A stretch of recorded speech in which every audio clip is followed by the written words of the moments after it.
Hello everyone, welcome back to my channel. ఈరోజు మనం Indian పాలిటీలో కొన్ని ప్రాక్టీస్ బిట్స్ చూద్దాం. మొదటి ప్రశ్న, రాజ్యాంగ భావనకు సరైన జవాబును గుర్తించండి. ఇక్కడ ఇవ్వబడిన స్టేట్మెంట్లలో రాజ్యాంగ భావనకు సంబంధించి సరైన జవాబును గుర్తించండి. రాజ్యాంగం అనే భావనను తొలిసారిగా శాస్త్రీయంగా ప్రతిపాదించింది అరిస్టాటిల్.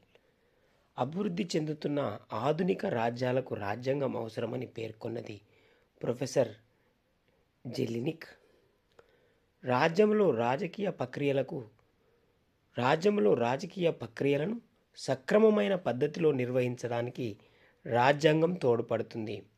CJ Friedrich. ప్రభుత్వ స్వరూపాన్ని, అది పనిచేసే విధానాన్ని తెలియజేసే నిర్దిష్ట నియమాల సముదాయమే రాజ్యాంగం. Lord Bryce. ఇక్కడ ఇవ్వబడిన స్టేట్మెంట్లలో రాజ్యాంగ భావనకు సంబంధించి సరైన వాటిని గుర్తించమన్నాడు. రాజ్యాంగ భావనకు సంబంధించి సరైనవి ఒకసారి చూస్తే ఇక్కడ ఇవ్వబడిన అన్ని స్టేట్మెంట్స్ కూడా సరైనవి. నెక్స్ట్ క్వశ్చన్, వ్యక్తి పాలన కంటే వ్యక్తి పాలన కంటే చట్టబద్ధ పాలన శ్రేష్టమైంది. వ్యక్తి పాలన కంటే చట్టబద్ధమైన పాలన శ్రేష్టమైంది. ఎందుకంటే చట్టాలకు లోబడిన మానవుడు ఉత్తముడు. చట్టాల నుంచి వేరు చేస్తే జంతువుల్లో కూడా అధముడు. ఈ భావనను వెలుబుచ్చిన వారిని గుర్తించండి. ఈ భావనను ఎవరు వెలుబుచ్చారు అని అడిగాడు. ఇక్కడ అంబేద్కరా, అరిస్టాటిలా, హెచ్జే లాస్కియా, జాన్ మార్షలా, ఎవరు ఇలా అన్నారన్నాడు. Answer Aristotle. నెక్స్ట్ క్వశ్చన్, కింద పేర్కొన్న అంశాల్లో సరైన వాటిని గుర్తించండి. సరైన జవాబును గుర్తించండి. చూడండి, ఇక్కడ స్టేట్మెంట్ ఇచ్చాడు, వీటిలో సరైన వాటిని గుర్తించమన్నాడు. ప్రపంచంలో తొలి లిఖిత రాజ్యాంగం ఉన్న దేశం అమెరికా. ప్రపంచంలో అతిపెద్ద లిఖిత రాజ్యాంగం ఉన్న దేశం ఇండియా. లిఖిత రాజ్యాంగం లేని దేశం బ్రిటన్. అతి చిన్న లిఖిత రాజ్యాంగం ఉన్న దేశం జపాన్. వీటిలో సరైన వాటిని గుర్తించమన్నాడు. సరైనవి ఏవి అని అడిగాడు. సరైనవి కనుక చూస్తే మొదటి 3 స్టేట్మెంట్స్ మాత్రమే సరైనవి. నెక్స్ట్ క్వశ్చన్, కింది వాటిలో రాజ్యాంగం ప్రాముఖ్యతకు సంబంధించి ఇక్కడ ఇవ్వబడిన స్టేట్మెంట్లలో సరైనవి అడిగాడు. ప్లీజ్ ఫ్రెండ్స్, నేను మరొకసారి రిక్వెస్ట్ చేస్తున్నా, ఈ మధ్య కాలంలో జరిగే ప్రతి కాంపిటేటివ్ ఎగ్జామ్లో ఇటువంటి క్వశ్చన్స్ ఎక్కువగా వస్తున్నాయి. అభ్యర్థులు గమనించగలరు. చూడండి, రాజ్యాంగ ప్రాముఖ్యతకు సంబంధించి కింది వాటిలో సరైనవి ఎన్నుకోమన్నాడు. ప్రజల సంక్షేమం, సమన్యాయ పాలనను అందిస్తుంది. ప్రభుత్వ మితిమీరిన అధికారులపై పరిమితులు విధిస్తుంది. రాజ్యాంగ నియామకాలకు శాశ్వతత్వం, స్పష్టత, నిర్దిష్టత ఉంటుంది. ప్రభుత్వ స్వభావాన్ని తెలియజేస్తుంది. వీటిలో సరైనవి అడిగాడు. సరైనవి ఒకసారి చూస్తే ఇక్కడ ఇవ్వబడిన అన్ని స్టేట్మెంట్స్ కూడా సరైనవి. నెక్స్ట్, భారత రాజ్యాంగ చారిత్రక క్రమాన్ని 6 దశలుగా వర్గీకరించింది ఎవరు? చూడండి, భారత రాజ్యాంగ చారిత్రక క్రమాన్ని 6 దశలుగా వర్గీకరించింది ఎవరు? డాక్టర్ బిఆర్ అంబేద్కర్, హెచ్సి ముఖర్జియా, బిసి రావత, కేటీ షానా. ఎవరు వర్గీకరించారని అడిగాడు. ఇక్కడ ఆన్సర్ ఒకసారి చూస్తే బిసి రావత్. ప్లీజ్ ఫ్రెండ్స్, నేను మరొకసారి రిక్వెస్ట్ చేస్తున్నా, ఈ ఛానల్ మీకు యూస్ఫుల్గా ఉందని నేను భావిస్తున్నా. Please like, share and subscribe. Next question, కింద పేర్కొన్న అంశాల్లో సరైన జవాబును గుర్తించండి. ఇక్కడ 4 స్టేట్మెంట్లు ఇచ్చాడు ఫ్రెండ్స్. ఏబిసిడి స్టేట్మెంట్లలో ఏవి సరైనవి అని అడిగాడు. భారతదేశంలో వర్తక వాణిజ్యాలను నిర్వహించేందుకు బ్రిటిషర్లు ఈస్ట్ ఇండియా కంపెనీని 1600 సంవత్సరంలో స్థాపించారు. 1687లో మన దేశంలో తొలి మున్సిపల్ కార్పొరేషన్ను మద్రాసులో ఏర్పాటు చేశారు. 1726లో బొంబాయి, కోల్కతాలో మున్సిపల్ కార్పొరేషన్లు ఏర్పాటు చేశారు. 1726లో మేయర్ కోర్టులను ఏర్పాటు చేశారు. చూడండి, ఇక్కడ ఇవ్వబడిన 4 స్టేట్మెంట్లలో ఏవి సరైనవని అడిగాడు. ఒకసారి చూద్దాం. చూడండి, ఇక్కడ ఇవ్వబడిన ఆన్సర్ చూస్తే ఇక్కడ ఇవ్వబడిన అన్ని స్టేట్మెంట్స్ కూడా సరైనవి. నెక్స్ట్, మన దేశంలో చూడండి, మన దేశంలో 1772లో జిల్లా కలెక్టర్ వ్యవస్థను ఎవరు ప్రవేశపెట్టారు? చూడండి, జిల్లా కలెక్టర్ వ్యవస్థను ఎవరు ప్రవేశపెట్టారు? Warren Hastings, Cornwallis, lord Macaulay, William Bentinck. వీరిలో 1772లో జిల్లా కలెక్టర్ వ్యవస్థను ఎవరు ప్రవేశపెట్టారు? Answer Warren Hastings. నెక్స్ట్, కింద పేర్కొన్న అంశాల్లో సరైన వాటిని గుర్తించండి. చూడండి, మరలా స్టేట్మెంట్స్ ఇచ్చి సరైన వాటిని అడిగాడు. భారతదేశంలో ఈస్ట్ ఇండియా కంపెనీ నిర్వహిస్తున్న కార్యకలాపాలను నియంత్రించాలని జనరల్ బుర్గోయిన్ సిఫారసు చేశారు. జనరల్ బుర్గోయిన్ కమిటీ ఇచ్చిన రహస్య నివేదిక ప్రకారం ఈస్ట్ ఇండియా కంపెనీ కార్యకలాపాల నియంత్రణకు బ్రిటిష్ పార్లమెంట్ 1773లో రెగ్యులేటింగ్ చట్టాన్ని రూపొందించింది. రెగ్యులేటింగ్ చట్టం రూపకల్పనలో కీలక పాత్ర వహించిన నాటి బ్రిటన్ ప్రధాని లార్డ్ నార్త్ రెగ్యులేటింగ్ చట్టం ప్రకారం మన దేశంలో తొలిసారిగా పబ్లిక్ సర్వీస్ కమిషన్ను ఏర్పాటు చేశారు. వీటిలో సరైనవి అడిగాడు. ఏ సరైందా, బి సరైందా, లేక ఇవ్వబడిన 4 సరైనవా అని అడిగాడు. చూడండి, ఇక్కడ ఏవి సరైనవి. చూడండి, చూస్తే ఇక్కడ ఇవ్వబడిన మొదటి 3 స్టేట్మెంట్స్ అనగా ఏబిసి మాత్రమే సరైనవి. నెక్స్ట్, కింది వాటిలో రెగ్యులేటింగ్ చట్టం 1773. చూడండి, రెగ్యులేటింగ్ చట్టం 1773కు సంబంధించి సరైనవి గుర్తించండి. 1773 రెగ్యులేటింగ్ చట్టంకు సంబంధించి సరైనవి. బెంగాల్ గవర్నర్ పదవిని గవర్నర్ జనరల్ ఆఫ్ బెంగాల్గా మార్పు చేశారు. బెంగాల్ మొదటి గవర్నర్ జనరల్గా వారన్ హేస్టింగ్స్ వ్యవహరించారు. ఈ చట్టం ద్వారా భారత్లో పాలన వికేంద్రీకరణకు శ్రీకారం చుట్టారు. బొంబాయి, మద్రాస్ ప్రెసిడెన్సీలను బెంగాల్ గవర్నర్ జనరల్ నియంత్రణలోకి తీసుకొచ్చారు. ఇక్కడ ఇవ్వబడిన ఈ స్టేట్మెంట్లు అన్నిటిలో ఏది రెగ్యులేటింగ్ చట్టానికి సంబంధించి సరైనది అడిగాడు? ఆన్సర్ ఏబిడి మాత్రమే సరైనవి.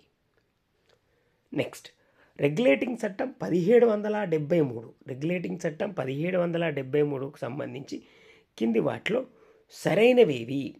చూడండి, మన దేశంలో తొలి లిఖిత రాజ్యాంగ చట్టంగా పేరు పొందింది. బెంగాల్ గవర్నర్ జనరల్కు పరిపాలనలో సహకరించేందుకు 4 సభ్యులతో కూడిన కార్యనిర్వాహక మండలిని ఏర్పాటు చేశారు. ఈ చట్టం భారతదేశంలో కేంద్రీకృత పాలనకు పునాదులు వేసింది. ఈస్ట్ ఇండియా కంపెనీ పాలనను రద్దు చేసి బ్రిటిషర్ల ప్రత్యక్ష పాలనకు శ్రీకారం చుట్టింది. వీటిలో ఏవి 1773 రెగ్యులేటింగ్ చట్టానికి సంబంధించి సరైనవి అడిగాడు? ఆన్సర్ మొదటి 3 స్టేట్మెంట్స్ మాత్రమే సరైనవి. నెక్స్ట్, రెగ్యులేటింగ్ చట్టం. చూడండి, రెగ్యులేటింగ్ చట్టం 1773కు సంబంధించి కింది వాటిలో ఇవ్వబడిన స్టేట్మెంట్లలో 1773 రెగ్యులేటింగ్ చట్టంకు సంబంధించి సరైనవి. చూడండి ఫ్రెండ్స్, ఇండియన్ పాలిటీలో రెగ్యులేటింగ్ చట్టం 1770 ఇండియన్ పాలిటీలో 1773 రెగ్యులేటింగ్ చట్టానికి సంబంధించి ఎన్ని క్వశ్చన్స్ ఫ్రేమ్ చేస్తున్నారో చూడండి. తొలి సుప్రీంకోర్టును 1774లో కోల్కతాలోని పోర్ట్ విలియంలో ఏర్పాటు చేశారు. ఈ సుప్రీంకోర్టులో ఒక ప్రధాన న్యాయమూర్తి, 3 ఇతర న్యాయమూర్తులు ఉన్నారు. ఈ సుప్రీంకోర్టు తొలి ప్రధాన న్యాయమూర్తి సర్ ఎలిజా ఇంపే. ఈ సుప్రీంకోర్టు ఇచ్చిన తీర్పులు అంతిమం. వీటిలో ఏవి 1773 రెగ్యులేటింగ్ చట్టానికి సంబంధించి సరైనవని అడిగాడు? ఆన్సర్ ఒకసారి చూద్దండి. ఆన్సర్ చూస్తే ఏబిసి మాత్రమే సరైనవి. నెక్స్ట్, రెగ్యులేటింగ్ చట్టం. చూడండి, రెగ్యులేటింగ్ చట్టం 1773లోని లోపాలను సరిచేయడం కోసం ఏ చట్టాన్ని చేశారని అడిగాడు. చూడండి, ఏ చట్టాన్ని రూపొందించారు? ఆన్సర్ సెటిల్మెంట్ చట్టం 1781. ప్లీజ్ ఫ్రెండ్స్, నేను మరొకసారి రిక్వెస్ట్ చేస్తున్నా, ఈ ఛానల్ మీకు యూస్ఫుల్గా ఉందని నేను భావిస్తున్నా. Please like, share and subscribe. Next, Pitts India చట్టం. చూడండి, పిట్స్ ఇండియా చట్టం 1784 సంబంధించి సరైన వాటిని గుర్తించండి. ఇవరిదాకా 1773 రెగ్యులేటింగ్ చట్టం అడిగాడు. ఇప్పుడు చూడండి, ఈ పిట్స్ ఇండియా చట్టం 1784కు సంబంధించి సరైనవి అడిగాడు. బ్రిటిష్ ప్రధాని విలియం ఫిట్ కాలంలో దీన్ని రూపొందించారు. ఈ చట్టం ద్వారా ఈస్ట్ ఇండియా కంపెనీ రాజకీయ, వాణిజ్య విధులను వేరు చేశారు. రాజకీయ వ్యవహారాల నియంత్రణకు బోర్డ్ ఆఫ్ కంట్రోల్ని ఏర్పాటు చేశారు. వాణిజ్య వ్యవహారాల నియంత్రణకు బోర్డ్ ఆఫ్ డైరెక్టర్ని ఏర్పాటు చేశారు. వీటిలో పిట్స్ ఇండియా చట్టానికి సంబంధించి సరైన వాటిని గుర్తించమన్నాడు. ఆన్సర్ ఇక్కడ ఇవ్వబడిన అన్ని స్టేట్మెంట్స్ కూడా పిట్స్ ఇండియా చట్టానికి సంబంధించి సరైనవి. నెక్స్ట్, భారతదేశంలో కొల్లగొట్టిన ధనాన్ని భారతదేశంలో కొల్లగొట్టిన ధనాన్ని పంచుకోవడానికి బ్రిటిషర్లు పిట్స్ ఇండియా చట్టం 1784 రూపొందించారని ఎవరు అన్నారని అడిగాడు. Answer Karl Marx, Friedrich Engels. Next governor జనరల్కు కౌన్సిల్ తీర్మానాలపై వీటో అధికారాన్ని కల్పిస్తూ బ్రిటిషర్లు రూపొందించిన చట్టం ఆన్సర్ చార్టర్ చట్టం 1793. నెక్స్ట్ భారతదేశంలోని మున్సిపల్ వ్యవస్థకు తొలిసారిగా చట్టబద్ధత కల్పించిన చట్టం ఏది? చూడండి, భారతదేశంలోని మున్సిపల్ వ్యవస్థకు తొలిసారిగా చట్టబద్ధత కల్పించిన చట్టం చూడండి, రెగ్యులేటింగ్ చట్టం 1773, సెటిల్మెంట్ చట్టం 1781, పిట్స్ ఇండియా చట్టం 1784, చార్టర్ చట్టం 1793. ఏది భారతదేశంలోని మున్సిపల్ వ్యవస్థకు తొలిసారిగా చట్టబద్ధత కల్పించింది? ఆన్సర్ చార్టర్ చట్టం 1793. నెక్స్ట్ ఈస్ట్ ఇండియా కంపెనీ గుత్తాధిపత్యాన్ని నియంత్రిస్తూ దాన్ని భారతదేశంలో ఒక పరిపాలనా సంస్థగా మారుస్తూ రూపొందించిన చట్టం ఇది. ఈస్ట్ ఇండియా కంపెనీ గుత్తాధిపత్యాన్ని నియంత్రిస్తూ భారత్లో ఒక పరిపాలనా సంస్థగా మారుస్తూ రూపొందించిన చట్టం ఇది. ఆన్సర్ చార్టర్ చట్టం 1813. నెక్స్ట్ చార్టర్ చట్టం చూడండి, చార్టర్ చట్టం 1813లోని అంశాలను గుర్తించండి. స్థానిక పరిపాలనా సంస్థలకు పన్నులు విధించే అధికారం కల్పించారు. భారత్లో విద్యాభివృద్ధి కోసం ₹1,00,000 నిధి ఏర్పాటు చేశారు సంవత్సరానికి. భారత్లో క్రైస్తవ మిషనరీలకు రాకను నియంత్రించారు. ఈస్ట్ ఇండియా కంపెనీ పాలనకు మరో 20 సంవత్సరాల పొడిగింపు అనుమతులు ఇచ్చారు. చూడండి, 20 సంవత్సరాల పొడిగింపు అనుమతులు ఇచ్చారు. వీటిలో ఏది 1813 చార్టర్ చట్టానికి సంబంధించి అన్నాడు? ఆన్సర్ ABD మాత్రమే. నెక్స్ట్ చార్టర్ చట్టం చూడండి, చార్టర్ చట్టం 1813 ద్వారా ఈస్ట్ ఇండియా కంపెనీ గుత్తాధిపత్యం వేటి నుంచి తొలగించలేదు. చూడండి, వేటి నుంచి తొలగించలేదు. తేయాకు ఇచ్చాడు, నల్లమందు ఇచ్చాడు, చైనాతో వ్యాపారం, వైద్యం, వేటి నుంచి తొలగించలేదు. ఆన్సర్ తేయాకు, నల్లమందు, చైనాతో వ్యాపారం. నెక్స్ట్ చార్టర్ చట్టం 1833 చూడండి, ఇప్పుడు 1833 చూడండి ఫ్రెండ్స్. చార్టర్ చట్టాలపైన అనేక ప్రశ్నలు వచ్చే ఛాన్సెస్ ఉన్నాయి కనుక చార్టర్ చట్టాలు ఒకసారి క్లియర్గా చదవండి. చూడండి, చార్టర్ చట్టం 1883కు సంబంధించిన ప్రశ్న. బెంగాల్ గవర్నర్ జనరల్ పదవిని భారత గవర్నర్ జనరల్ పదవిగా మార్చారు. మొదటి భారత గవర్నర్ జనరల్గా విలియం బెంటిక్ వ్యవహరించారు. మొదటిసారి లా కమిషన్ ఏర్పాటు చేశారు. లార్డ్ ఎలిన్ బరో సహకారంతో మొదటిసారిగా బానిస వ్యవస్థను రద్దు చేసి అమలుపరిచారు. వీటిలో ఏవి సరైనవన్నాడు? 1833 చార్టర్ చట్టానికి సంబంధించి ఏవి సరైనవన్నాడు? ఆన్సర్ ఇక్కడ ఇవ్వబడిన మొదటి మూడు స్టేట్మెంట్స్ సరైనవి. ప్లీజ్ ఫ్రెండ్స్, ఈ ఛానల్ మీకు యూస్ఫుల్గా ఉందని నేను భావిస్తున్నా. Please like, share and subscribe. Next charter చట్టం 1833 ద్వారా ఏర్పాటైన మొదటి లా కమిషన్ చైర్మన్ ఎవరు నియమితులయ్యారు చైర్మన్గా? లార్డ్ మెకాలేనా, లార్డ్ కారన్ వాలిసా, లార్డ్ మెక్రానా, లార్డ్ ఎలిన్ బరోనా? 1833 చార్టర్ చట్టం ద్వారా ఏర్పడిన మొదటి లా కమిషన్ చైర్మన్ ఎవరు? Answer lord Macaulay. ఏ చట్టం ద్వారా భారతదేశంలో ఈస్ట్ ఇండియా కంపెనీ పాలనను రద్దు చేశారు? చూడండి, ఏ చట్టం ద్వారా ఈస్ట్ ఇండియా కంపెనీ భారతదేశంలో పాలనను రద్దు చేశారు?